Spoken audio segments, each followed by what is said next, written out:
Over the past couple of weeks, people have asked me about how I walked on to the track team here at Cornell, and in this video, I'm going to be going over a step-by-step guideline on how to go about that process. She see money all around me, I look like I'm the man. First and foremost, I want to say that it's never too late to walk on to your respective university's track and field team.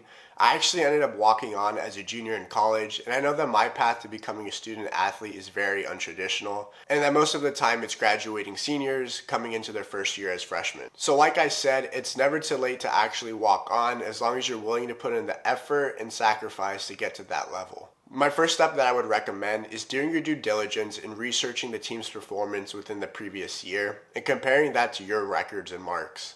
What I did, being a long distance runner, is looked into the team's performance in both their indoor and outdoor season and compared that to my times in high school. To give you some background information, my best event in high school was probably the 1600 meters. I ended up running 4:32 as a freshman, bumped that down to 4:28 as a sophomore, and was plagued by injuries my last 2 years of high school. However, I compare that mark with the times that they were doing and seeing how far off I was from being competitive.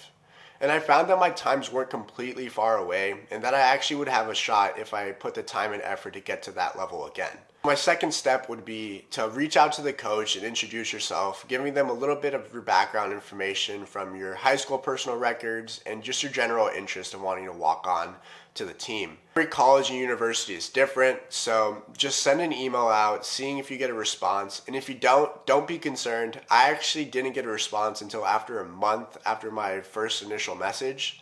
So just be patient. You also have to remember that these college coaches are dealing with current members on the roster, dealing with incoming first-year students, as well as just other priorities on their list. And just to put it bluntly, being a walk-on athlete, you're at the lowest priority level for them.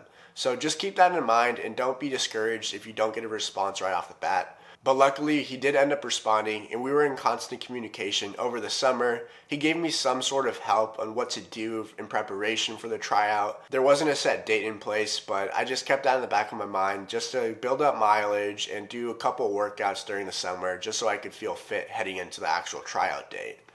So that would be my second step, is reaching out to the coach and introducing yourself. The next step that I would do is be in contact with them heading into the fall semester. I would send them a follow-up email saying how you're still interested and how well summer training went, and just inquire about when that tryout date would be. Some colleges do their tryouts in the beginning of the semester, right before school starts, or within the first couple weeks. However, my tryout date was actually at the end of September, and I wasn't fully rostered until mid-October.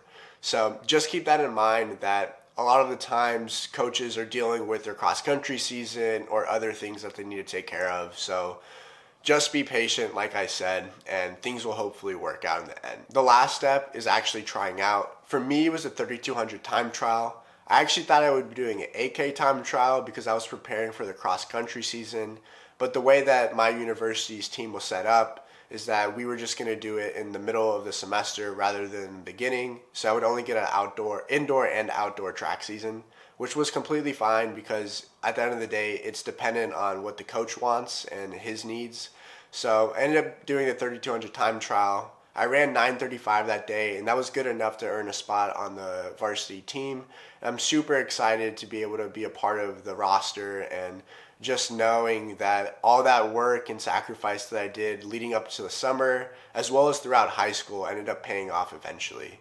And I really hope that this video gives you some sort of motivation and inspiration, that it's never too late to pursue your dreams and passions. And I really hope that you reach out to me and let me know how your training is going along the way. I'd love to hear stories about you walking on, or just general thoughts and questions about training. I'd love to help, so make sure to like and subscribe to this content, and I look forward to staying connected with all of you in the future.